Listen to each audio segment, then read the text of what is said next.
Hey guys, I really miss you.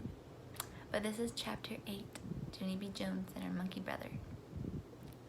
This is called Me and Principal.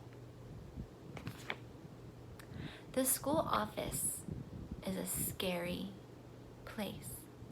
I believe you will look in your packet of questions, and number 1 says, what is a scary place? Let me read that first sentence to you again. The school office is a scary place. La oficina de escuela. It has loud ringing phones and a typing lady who is a stranger and a row of chairs where bad kids sit. Mrs. plopped me in a blue one. Wait here, she said. Yeah, only I'm not bad, I whispered to just myself. Then I put my sweater on my head so nobody could see me in the bad kid's chair. After that, I peeked down my long sweater sleeve and I saw Mrs. out of my hand hole.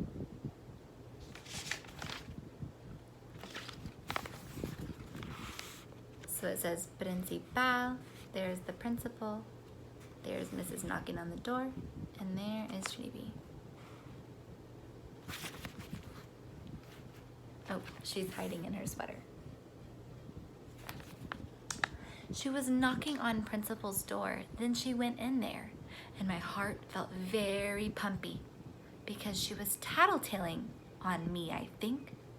After a while, she came out again. Principal came with her. Principal has a baldy head which looks like rubber. Also, he has big hands and heavy shoes and a suit made out of black. Could I see you in my office for a minute, Junie B, he said.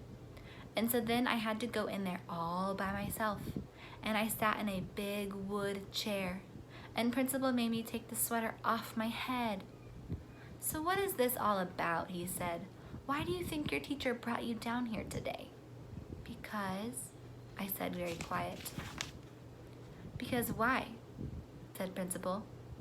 Because that Grace opened her big fat mouth, I explained.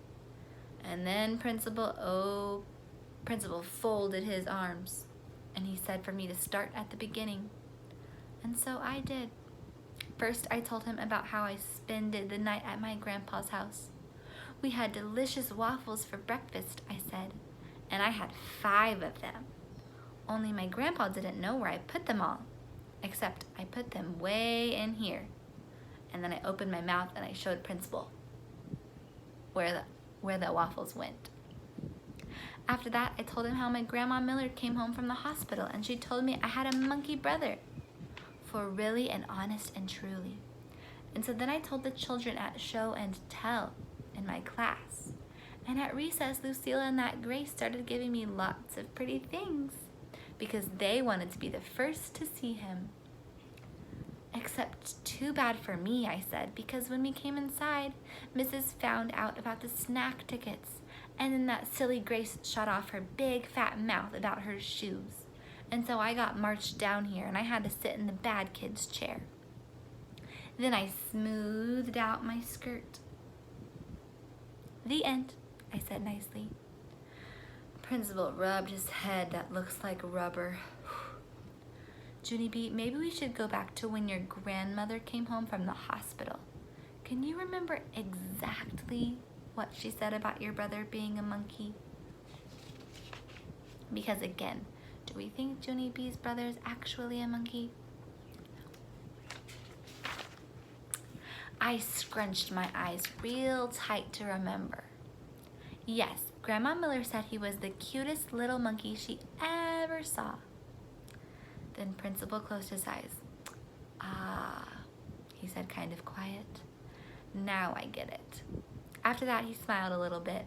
You see, Junie B, when your grandmother called your brother a little monkey, she did not mean he was a real little monkey.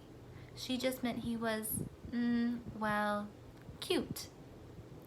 I know he's cute. That's because all monkeys are cute, except for I don't like the big kind that can kill you. Principal shook his head. No, Junie B, that's not what I mean. I mean, your brother isn't actually a monkey. He's just a little baby boy. I made a frowny face.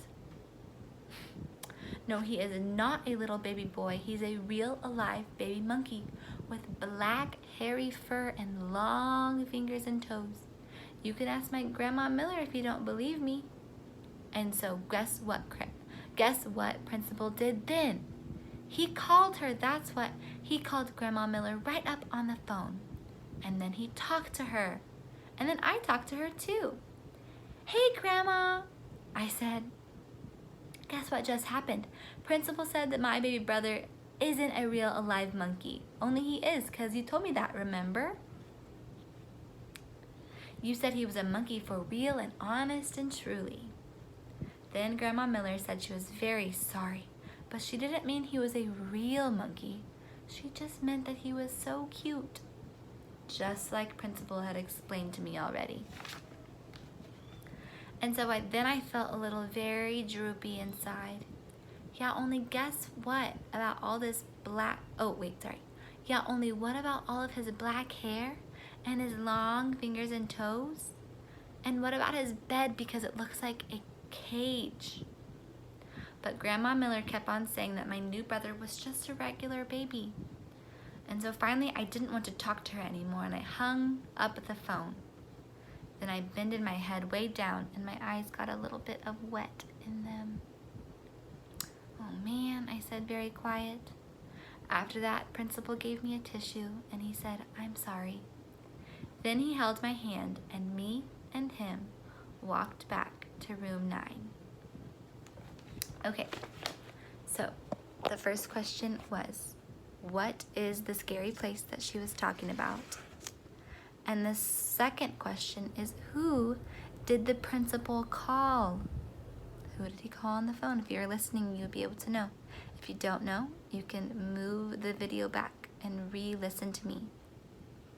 And then number 3 says, why do you think Junie B was sad at the end of chapter 8, which is the end of the chapter I just read? Why do you think she was sad? Remember, use complete sentences. Y'all are gonna do awesome. Spell the best you can. I'm watching you, and I love you.